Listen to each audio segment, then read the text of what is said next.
بسم الله الرحمن الرحیم. کتاب په دنیا کې تر ټولو غوره ډالۍ کتاب دی. ویل ولئ وایورئ او څه ترې زده کړئ او نورو ته یې هم ورسوئ. د کره کتنې مکتبونه، لیکوال سلیم اختر، ژباړن اجمل ښکلی. د غږیزو کتابونو په لړ کې دا ځل درته د کره کتنې مکتبونه په غږیزه بڼه زه سمیع الله شاهد وړاندې کوم. د کتاب په لومړۍ برخه کې په کره کتنه د کره کتونکي په ځانګړنو او د کره کتنې په دندو وغږېدو. د کتاب په دویمه برخه کې دې پوښتنو ته ځوابونه موندلای شو. لومړی، د پنځونې له کره کتنې سره توپیر په څه کې دی؟ دویم، د څېړنې او کره کتنې تړاو په څه کې دی؟ دریم، آیا په کره کتنه کولای شو؟ لومړی، پنځونه او کره کتنه. ستر څښتن هر چاته د کره کتنې وړتیا ورکړې ده. هر سړی چې یو څه وویني یا یې خوښوي یا یې کږي او د خپلې خوښۍ او ناخوښۍ لاملونه هم ښیي. همداراز لیکوال او شاعر چې یو څه ولیکي نو بیا د همدې کره کتنیزې ځیرتیا او وړتیا په مټ پکې ګوتې وهي او سموي. نو پنځګر په خپله هم د کره کتونکي دنده ترسره وي او د خپلې کره کتنیزې وړتیا له مخې په خپله لیکنه کې زیاتونې او کمونې کوي. کولرج وایي چې شاعر باید لوی فلسفي وي. د نوموړي موخه دا ده چې د کلونو ځیرکۍ، فکر او تجربې باید شاعر د ښه شعر د پنځونې وړ کړی وي. د مجنون ګورګفوري په ان هغه سړی چې په خپله د شاعري وړتیا ونه لري او په آرونو او رمزونو یې پوه نه وي، پر شعر ښه کره کتنه نشي کولی. داسې لکه څنګه چې د ودانۍ د زیرمنو لپاره چې لږ تر لږه نظري پوهه اړینه ده، نو شاعر تر هغه وخته پرمختګ نشي کولی او لوی شاعر کېدای نشي چې ژوره کره کتنیزه وړتیا ونه لري. شاعر باید د لوی شاعرانو له غورو شعرونو او د شاعرۍ له آرونو یعنی اصولو سره بلد وي او د طول وړتیا یې ولري. ټي اس الیټ وایي د پنځونې لویه برخه د پنځګر په کره کتنې پورې تړلې وي او د کلمو په غورچاڼ، اوډون، سمون او سینګار کې لوی کړاو ګالي. د نوموړي د دنده له پنځیز یعنی تخلیقي اړخ سره کره کتنیز اړخ هم لري. پنځګر باید د خپل هنر کره کتونکی هم وي. همدارنګه د پنځونې وړتیا په کره کتنه کې پکارېږي او له ادب سره تړلې نقد ته ادبي کره کتنه وایي. نو د شعر کره کتونکي له شعر څه چې د شعر له اصولو هم ښه خبر وي. داسې ډېرې بېلګې شته ښیي چې شاعر کره کتونکی او کره کتونکی شاعر کېدای شي. په اردو کې میر سودا قایم چاندپوري، لچین راین، شفیق مصحفي، میر حسن او په پښتو کې خوشحال بینوا، اولپات، حمزه بابا، قلندر مومند، صدیق پسرلی، پیر محمد کاروان، مصطفی سالک او نور داسې شاعران شته چې له شعر و نثر سره یې پخې تذکرې او پر نورو شاعرانو تبصرې او کره کتنې لیکلي دي. په انګلیسي کې سر فلیپ سډني، کولرج، وردزورت، میتیو آرنلډ او ټي اس الیټ پر شاعرۍ سربیره کره کتنه هم کوله. د الماني ګویتې شمېر د نړۍ په لویو مفکرینو او کره کتونکو کې راځي. په کره کتونکي او شاعر کې یو څرګند توپیر دا وي چې کره کتونکی په شننه او زیرنه کې او شاعر ناشعوري د خپل هنر په اصولو او ویندود کې ماهر وي. د شاعر پنځونه د ژوند یا د ژوند د یو اړخ هنداره وي. شاعر د خپل تخیل د رنګینیو او تجربو په مټ بهرنۍ اغیزې داسې ښکلې او اوډلې وي چې په لوست یې تنده ماتیږي او د سړي احساسات راپاروي. نو د کره کتونکي کار د شاعر د پنځونې له پیله پیلېږي. د اس الیټ په ان پنځګر اړ دی چې له لوست سره د خپلې پنځونې بدګڼې او خامۍ هم سمې کړي. نوموړی وایي چې پنځګر هر ځل د دا راز کره کتنیزو تجربو نه تېرېږي. نو دغه هرځلي زیار او کړاوې را روانو پنځونو ته لار هواروي او یو ځانګړی ذهنیت ورکوي. شاعر چې بې کړاوه ناڅاپي شعر ووایي نو موږ یې د عمل پایله ګڼو، خو کېدای شي چې نوموړي پرې څو اونۍ فکر کړی وي، بیا یې له خیاله رښتینې نړۍ ته رایستی وي، نو وروسته هم پکې ګوتې ووهي. تر دې چې شاهکار ترې جوړ کړي. مولانا حالي په خپل نامتو اثر مقدمه شعر و شاعرۍ کې د احمد او آورد په اړه وایي چې شاعر په پنځونه کې له ډېر کړاو سره مخېږي. د ځینو شاعرانو د دیوانونو په اصلي نسخو یا کتابچو کې شعرونه تر چاپي هغو ډېر وي، ځکه چې دوی پکې غورچاڼ یا انتخاب کوي. نو څرګنده شوه چې شاعر تر تخلیق وروسته هم په شعر کې ګوتې وهي او د کره کتنې په زور یې سموي. په دې توګه کره کتنه له راټوکېدا تر بشپړتیا پورې د پنځونې ملا وي. د ټي اس الیټ وینا ده چې ځینې شاعران ځکه مخکې شي چې د ډېرې او ښې کره کتنیزې وړتیا او ځیرکۍ څښتن وي. آرنلډ وایي چې کره کتنه پنځونې ته لار هواروي، ښه کره کتنه پنځونکی هڅوي او لار ښیي. کرکټونکی او پنځونکی دواړه د ټولنې د وګړو په توګه د ژوند له ګلونو د موضوعاتو شات راټولوي. شاعر ژوند شني د ژوند په اړه په ادبي بڼه خپل نظر څرګندوي او هسې انځوروي چې دی یې ویني. خو کرکټونکی له خپلې زاویې پنځونه ځیري، نو د دواړو په کار کې د ژوند توکی ګډ دی.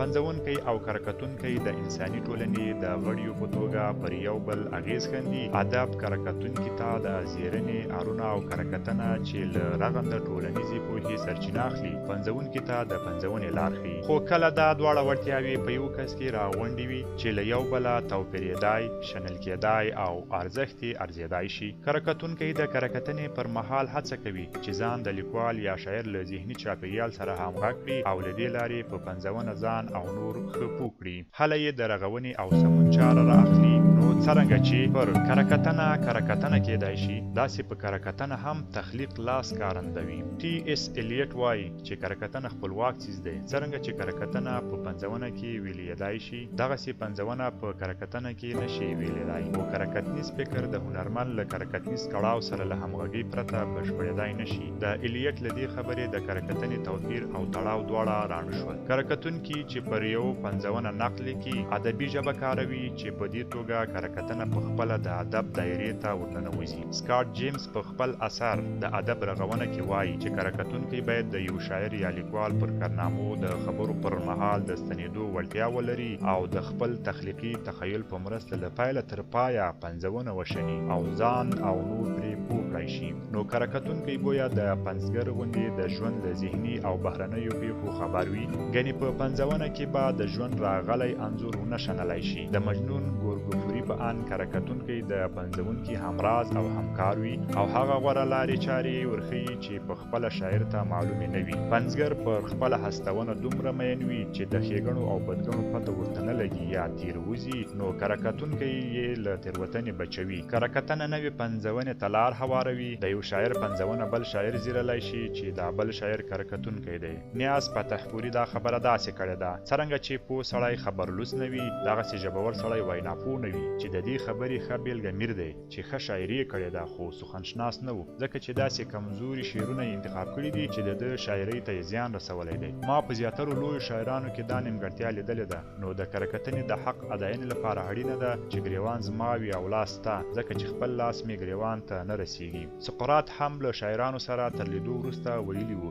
چې دوی په خپل کلام په خپله نه پوهیږي. ټي اس الیټ هم په دې اند دی. خو چې پر شاعرانو کرکټنه پیل شوه، نو شاعرانو یې هرکلی ونه کړ، بلکې کرکټونکي یې وغندل. بن جانس ویل: د شاعرانو د محاکمې حق یوازې له شاعرانو سره دی، هغه هم له لویو شاعرانو سره. د بن جانس دې خبرې د کرکټنې او پنځونې ترمنځ ټکه واچوله، ځکه چې د لوی شاعر پیژند څرګند نه و او نه دا ویل شوي وو چې لوی شاعر چاته ویل کېدای شي. بل دا که یوازې شاعران د نورو پر شاعرۍ کرکټنه کولی شي، نو ناول لیکوال به هم ورته غوښتنه کوي چې له دې سره به شاعر د شاعرانو او ناول لیکوال د ناول لیکوالو په ستاینو اسمان او ځمکه سره یو ځای کړي او کتابونه به په ستاینو ډک شي. ټي اس الیټ دې ته په اشاره وایي: دومره خو باوري یم چې په شعرونو کې د شاعرانو د کرکټنیزې لیوالتیا راز چې په ماضي کې ډېرې بیلګې شته دي، په دې کې دی چې په څرګنده نه صحیح په زړه کې هرومرو شاعران د هسې شاعرۍ چې دوی یې کوي یا یې په ګاندا کې اراده لري دفاع ته مټې رانغښتي وي.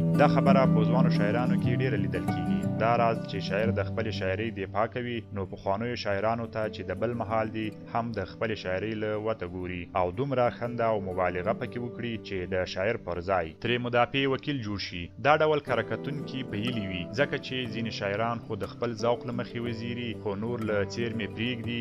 ناپیلو پرېکړو ته ناپیلي کرکټونکي پکار دي. میتیو آرنلډ پر دې موضوع تر الیټ هم ډېر ټینګار کړی دی. ویلي دي چې د لوی کرکټونکي دنده د ښو افکارو یا خیال دودونه ده. دا لوی افکار او خیال چې په ټولنه کې دود شي، نو پنځګر ته لار پرانیزي او پنځګر د همدوی په مرسته غوره عالي ادب رامنځته کوي. د خیال تخلیق د پنځګر کار نه دی، یعنی کرکټونکی تر پنځګر لوی دی. خو د دې معنا دا نه ده چې پنځګر ناقد کېدای نشي، او نه دا چې ګنې د پنځګر ارزښت تر کرکټونکي لږ دی، بلکې شاعر هم ناقد کېدای شي، خو په دې شرط چې دی هم د کرکټونکي غوندې وروزل شي چې بې پرې وي او هر چا ته له خپلې شاعرۍ نه ګوري. لکه چې له مخه مو وویل چې کره کتونکی باید ادبي پنځونه هغه چاپېریال ته په پام چې پنځګر ترې د شعر یا لیکنې پر مهال رنګ اخیستی او پکې رامنځته کړی ده وزیري، او د سکاټ جیمز په وینا چې بیرته هغه ځای ته راوګرځېدی شي چې پنځګر ترې پیل کړی و. پر هغو ټولو لارو ولاړ شي چې شاعر یا لیکوال پرې تللی دی، بیا د پنځګر دنده هم ترسره کړي. په دې توګه کره کتونکی هم ادیب دی، خو په دې توپیر چې د کره کتونکي دنده تر پنځګر درنده ده، ځکه چې نوموړی هڅه کوي چې پنځګر ته غوره لار وښیي. نو ادبي نړۍ پنځګر او کره کتونکي دواړو ته اړ ده. د یو کره کتونکي په وینا دواړه له یو بل سره مرسته کوي. کله کره کتنه پنځونې ته نوې لارې ښیي، کله پنځونه کره کتنې ته نوې او پرمختللي اصول ټاکي. په دې توګه دواړه له یو بل سره اوږه په اوږه روانې وي، او چې یو لږ لړزانده شي بله د مرستې لاس ورغځوي. دویم، د څېړنې او کره کتنې تړاو. د کره کتنې لومړنۍ دنده زیرنه، ارزونه او د کره ناکره بېلول دي. کره کتنه د پنځونې په ارزونه کې له کره کتنې سره مرسته کوي. آل محمد سرور هم له دې خبرې سره همغږي ښودلې او ویلي دي چې کره کتنه د یوې ادبي هستونې په اړه پریکړې ته وایي. نقد د ښېګړو او بدګړو توپیرونه ده. کره کتنه سپړنې، شننې او ارزښت ټاکنې ته وایي. د اردو ادب نامتو کره کتونکی نیاز فتحپوري وایي چې په ادب پوهنه کې تر ټولو مهم څیز کره کتنه ده، چې نه یوازې د خپل ذوق د خړوبونې لپاره ترې کار اخیستل کېدای شي، بلکې د ادبي پنځونې په اړه د نورو پایلیز فکر هم زیري. کره کتنه یا کریټیسزم چې له یوناني نه اخیستل شوی وایي دی پریکړې ته وایي، خو سمه او رسا معنا یې نقد یا انتقاد ده چې د ارزونې او زیرنې معنا ښندي، او هغه څوک چې دا دنده پر مخ بیایي ناقد نومیږي. دا خبره ډاکټر عبادت بریلوي په خپل کتاب اردو تنقید کا ارتقا کې پوره روښانه کړې. نوموړی وایي چې په ژوند کې نقد ډېر لوی لاس لري. که یو څوک د ښو او بدو توپیر ونه کړی شي، بدګړې پر ښېګړو وانړوي او له هغو لارو چارو چې ژوند ښکلی کولی شي خبر نه وي، نو بیخي ژوند نه پیژني. نقد تر هغه وخته چې ژوند په هر اړخیزه توګه ونه پیژندل شي رامنځته کېدای نه شي، ځکه یو سړی هله پر ژوند څه ویلی شي چې ترې خبر وي. ژوند او نقد نوک او وری دي. د ژوند له بشپړې پیژندنې پرته کره کتنه ناشونې ده، او بې له نقده ژوند پر مخ نه شي تللی. کره کتنه د ژوند په څیر له ادب سره هم کلک تړاو لري، ځکه ادب هم له ژونده راټوکېږي، او څرنګه چې د ژوند هنداره باله شي، نو هغه څه چې له ژوند سره اړیکې لري له ادب سره هم تړاو لري. پنځګر ته ښایي چې د ژوند غوندې هنر ته هم ځیر شي، سمې لارې ته یې سیخ کړي او د ښکلا پار یې وساتي. همدا لامل دی چې پر ژوند سربیره نقد په هنر کې هم لوی لاس لري، او د یو آزاد هنر بڼه یې خپله کړې ده. که هستونکی د خپلې پنځونې ځای او ارزښت ونه پیژني او په دې پوه نه شي چې د تخلیق لامل څه دی، څنګه رامنځته شوی او کومو توکو هنري ارزښت او ښکلا وربښلې، ښه او کره ادب نشي پنځولی. د څېړنې او کره کتنې ترمنځ ډېرو توپیرونو ته نغوته شوې ده چې ځینې یې د ډاکټر نانګیندر، ډاکټر چندربان او ډاکټر رام کمال کنډیوال په اثارو کې ګورو. لومړی، ریښې یې بېلې دي. دوم، د څېړنې موخه د پوهې زیاتونه وي، د کره کتنې موخه له پوهې سره بلدتیا وي. دریم، په څېړنه کې پر برسېرونه ټینګار کېږي، خو په کره کتنه کې پر زیرنه او ارزونه. څلورم، څېړنه زیاتره له کره کتنې آزاده وي، همداراز د کره کتنې ځینې ډولونه هم د څېړنې تر سرلیک لاندې نشي راتلی. پنځم، په څېړنه کې د یوې پنځونې د روح او هنري ارزښت پلټنه دویم ځای لري. شپږم، د کره کتنې پر خلاف څېړنه پر ساینسي ارونو ولاړه وي. اووم، په کره کتنه کې ځاني نظر جوت وي، خو په څېړنه کې هیڅ ارزښت نه لري. اتم، څېړونکی د یوې نیمګړتیا په سمون کې هم لاس کوي، خو کره کتونکی یوازې په برسېرونه بسنه کوي. نهم، د څېړنې برعکس، په کره کتنه کې د یو څیز شننې او سپړنې ته ډېره پاملرنه کېږي. لسم، کره کتنه په یو پنځونه کې د سبک ځانګړنې او ښکلا په ګوته کوي، خو څېړنه بیا د پوهې د زیاتون دنده پر غاړه لري. ډاکټر ګیانچن د ډاکټر بیچنات سنګ د اثر شوتو روف له مخې د څېړنې او کره کتنې ترمنځ توپیرونه په لاندې ډول ښوولي دي. لومړی، له کره کتنې څخه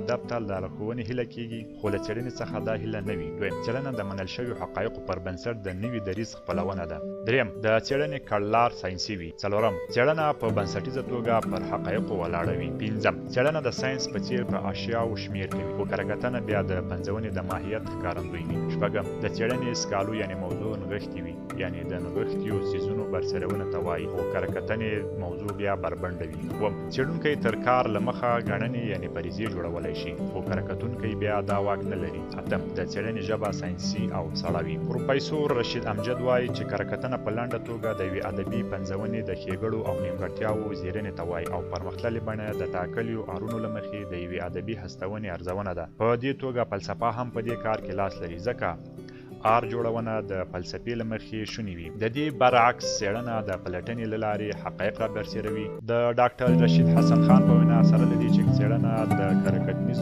نظر په څرګندتیا کې مرسته کوي، خو څېړنیزې او کره کتنیزې پایلې بیا وبله توپیروي. د کرکتنې لویه برخه پر ځاني تعبیر یا اخذ ولاړه وي او دغه اخذ بیا د نظریو د بیلتون او رنګارنګۍ لامل ګرځي، خو په څېړنه کې بیا د داسې اختلافاتو ځای نه وي، ځکه په څېړنه کې ځاني تعبیرونه او نظریې هیڅ نقش نه لري. په څېړنه کې مخالفت د حقایقو پر سر رامنځته کیږي، نه د تعبیرونو. بل دا که حقایق روښانه او ټاکلي وي نو په څېړنیز چاپیریال کې لاسته راغلې پایلې به هم څرګندې او روښانه وي، خو که ترلاسه شوې پایلې تر کرکټیز اغېز لاندې وي نو پر سر به یې مخالفتونه هم ډېر وي. له دې ځایه د څېړنې او کرکټنې لارې بیلیږي. کرکټنه چې پر کومو موضوعاتو کار کوي او کومې لارې چارې خپلوي هغه د څېړنې له ولکې وتې دي. د ناقد او څېړونکي لارې جلا دي. کرکټونکی زیاتره له څېړنیزو پایلو پرته خپل کار پر مخ وړی نه شي، خو څېړونکی کرکټنیزو پایلو ته اړتیا نه لري. دا توپیر ښایي له یاده ونه ایستل شي چې اټکل، تعبیر، تاویل او ذوق د کرکټنې توکي دي او په څېړنه کې ترې یوازې د احتمال او د څرګندتیا لپاره کار اخیستل کیږي. د ډاکټر نجم الاسلام په اند کرکټونکي ته پکار دی چې یو څه له څېړنې او څېړونکي ته ښایي چې یو څه له کرکټنې خبر وي، کنه د کرکټنې او څېړنې ترمنځ به واټن دومره وغځېږي چې لنډون به یې ناشونی وي.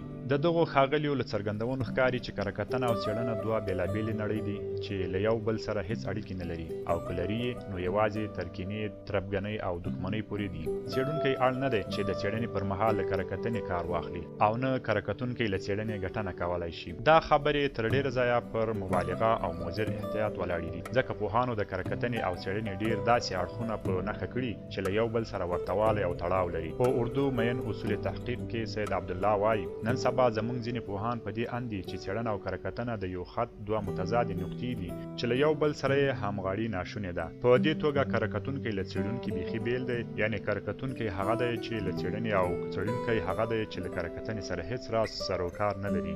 داسې څرګندونو د کرکټنې او څېړنې ترمنځ دښمني پیدا کړې او د علمي بېلارویو او تېروتنو لامل ګرځېدلي دي. یعنې ځینې پوهان په دې اند دي چې څېړنه او کرکټنه له یو بله دومره لرې دي چې لنډون یې بیخي کېدونکی نه دی او نه وبله اړتیا لري. خو دا خبره سمه نه ده. ډاکټر کلیم الدین احمد د څېړنې او کرکټنې ترمنځ د اړیکو په اړه وایي څېړنه او کرکټنه د انساني اعصابو دوه بېلابېل خوځښتونه دي. که څه څېړنه زغم او کړاو ته اړتیا لري او زیاتره خلک ورته له دې کبله چې کړاو نشي ګاللی زړه ښه کوي، خو کرکټنه تر څېړنې سخته ده. دا راز خلک چې د څېړنې سینه نه لري بیا کرکټنې ته مخه کوي، ځکه کرکټنه ورته اسانه ښکاري. خو کرکټنه د هر نظر څرګندتیا ته نه وایي. کرکټنه لوی مسؤلیت لري چې هر سړی یې له توغه نشي وتلی او نه هر چا ته کرکټونکی ویلی شو. کرکټونکي د ګوتو په شمېر وي، ځکه کرکټنه ژور فکر، ژوندی احساسات او پراخ مطالعات غواړي چې پر ادب سربیره نور هنرونه او پوهه هم رانغاړي. کرکټنه بې له څېړنې او څېړنه بې له کرکټنې نیمګړې ده. څېړنه د کرکټنې ځانګړې بڼه ده او تر څو چې دا حقیقت منل شوی نه وي تر هغې څېړنه بې ګټې وي. خو په عامه توګه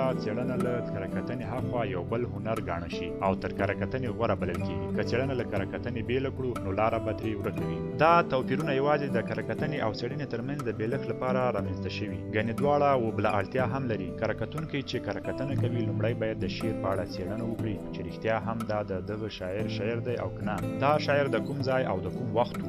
دا هر څه په څېړنه کېږي. مثلا که ته د یو نوموړي شاعر شعرونه څېړې نو لومړی یې باید ځای، وخت او نور اړین اړخونه معلوم کړي، هله به پرې کرکټنه کوي. همداسې څېړنه کرکټنې ته اړ ده. لومړی دا څېړونکی چې د خپلې څېړنیزې موضوع لپاره اخذونه ټاکي نو باید کرکټنه پرې وکړي، عموم او پاخه یا کره او ناکره اثار سره بیل کړي. بیا چې په څېړنه کې له دغو اثارو نظرونه هم رااخلي نو دا څېړندی نه راخلي بلکې زیري، یعنې د یو څېړونکي نه د نظر کمزوري یا پیاوړتیا په ګوته کوي. که نظر ناسم وي ردوي او پر ځای سم نظر وړاندې کوي. د شاعرانو یا لیکوالو د دیوانونو او نثري اثارو په نقصو کې غورچاڼ هم کرکټنه غواړي. بل دا چې که یو څېړونکی په یو ټاکلي دوره کې د یو شاعر پر اشعارو خبرې کوي نو هم کرکټنې ته اړ دی چې د ژوند و ځایګي ترڅنګ پر شعرونو کرکټنه هم وکړي. دریم، کرکټنې ته اړ ده. ژوند، هنر او کرکټنه داسې خپلوان دي چې پرېکون یې ناشونی دی. چیرته چې ژوند دی هلته هنر دی او چیرته چې هنر دی هلته کرکټنه ده. خبره پر دې ځای نه غوڅېږي. کرکټنه یوازې تر هنره نشي محدودېدلی. نقد په خپله له ژوند سره هم نیغې اړیکې ساتي. تاسې په خپل چاپېریال کې داسې خلک ښودای شئ چې د چا له ژوند سره یې دلچسپي نه وي؟ ځواب مو ښایي نه وي، ځکه له یو بل سره اړیکې لرل او په چارو کې یې لاسوهنه د ټولنیز ژوند بنسټ او د انساني فطرت ځانګړنه ده.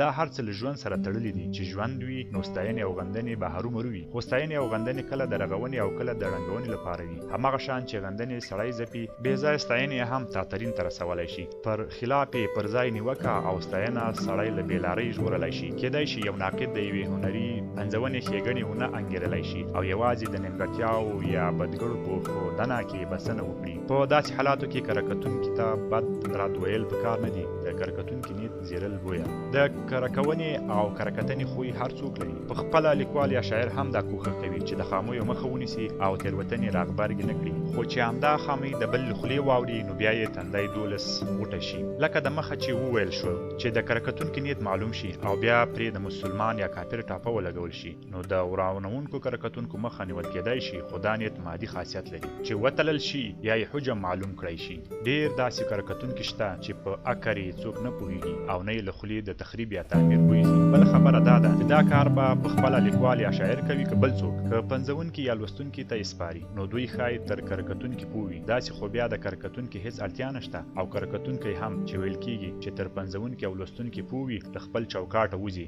همداراز لوستونکی هم له پنځونې خوند اخیستی نه شي، بس د کره کتونکي په خبرو پسې به څلې رڼوي او رواوې نارواوې به یې پلټي. کره کتونکی یوازې د هنر په سمون او د هنرمند په لارښوونه کې لاس نه کوي، بلکې د لوستونکو د لارښوونې اغېزمنتیا یعنې تاثر او د هغوی لپاره د پنځونې د هر اړخیزې شننې او د ګټې یا زیان رسونکو خواوو د بېلونې پړه هم پر غاړه لري. په دې توګه هنري کره کتنه پر هنر سربیره له بشري ژوند سره هم سیده او ناسیده اړیکې لري. کره کتونکی د لوستونکي پر احساساتو هم لوبې کولی شي، خو چې دا لوبې د لوستونکي او د دې لارې د ټولنې د رغونې لپاره دي که د ورانۍ لپاره. یوه بله خبره او بیا هم د کره کتونکي نیت ته پاتې کېږي. د کره کتونکي د لارښوونې او څارنې لپاره داسې چاته اړتیا ده چې تر کره کتونکي پوه وي او ښایي هغه دویم کره کتونکی وي چې د لومړي هغه خبرې وزیري او بیا یې رغنده یا ویجاړونکي وبولي. خو د دې ترڅنګ له لومړي کره کتونکي هنرمند او پنځونې سره د دویم کره کتونکي اړیکې او تړاو هم پلټل غواړي چې په دې سره خبره دریم، څلورم، پنځم کره کتونکي ته رسیږي چې پر وړاندې ناپایه نښه ایښودل غوره دي. د دې لیکنې ځینې لوستونکي ښایي دې پایلې ته رسېدلي وو چې که له کره کتونکي څخه نیت واخیستل شي او یو بې پرې شی ترې جوړ شي نو هر څه به سم شي، خو دا مو په یاد وي چې بې وزره مرغه الوتلی نه شي. پاتې شوه ناپیلیوت، نو دا ناشونی کار ځکه دی چې د هنرمند په څېر کره کتونکی هم انسان دی. پنځونکی له ټولنې څخه د اغېزې په حالات کې یو څه لیکي او کره کتونکی بیا له پنځونې څخه اغېزمنېږي. هغه خلک چې له کره کتونکي نه د بې پرېتوب غوښتنه کوي په اصل کې له ده نه د ده شخصیت چې د نوموړي د مذهبي، کلتوري او سیاسي ارزښتونو هنداره ده تروړي. تاسې فکر وکړئ چې داسې یو سړی چې مذهب، سیاسي مفکوره او د ولسپالنې احساس ترې اخیستل شوی وي، د هنر چې د همدغو څیزونو غونډ دی په کره کونه کې به اغېزمن وي. کره کتونکی که هنر له دغو خپل کړو لارو ونه څاري نو کره کتنه کولی شي. د کره کتنې او څېړنې بنسټیز توپیر همدا دی چې څېړنه د نورو پوهنو په څېر ناپېیلې ده، خو کره کتنه په همدې هنر باله شي یا هنر ته نږدې ده چې ناپېیلې نه ده. دا لامل دی چې کره کتنه د څېړنې په څېر ټاکلي اړونه نه لري او څېړنه هم د کره کتنې پر خلاف له اټکل پاکه ده. د دې ستونزې یوازینی حل دا دی چې کره کتونکي د شخصي کرکې او مینې پر ځای د خپلې دندې سپېڅلتیا ته پام وکړي او دغه د وکړه مه کړه کار په سمه توګه ترسره کړي، ځکه دا یوازې د پنځونکي نه بلکې د پوره ټولنې لارښوونکي دي. لیکوالو او شاعرانو ته نه ښایي چې د یو څو تش په نامه کره کتونکو له کبله ټول کره کتونکي بد وګوري، ځکه که کره کتنه نه وای هنرمند د خپلې پنځونې له بدو اړخونو خو نه خبرېده، ښېګڼې هم انګېرلی نه شوې. کره کتنه ده چې موږ د ادب له ارزښت او د شاهکارونو له ښایستونو خبروي.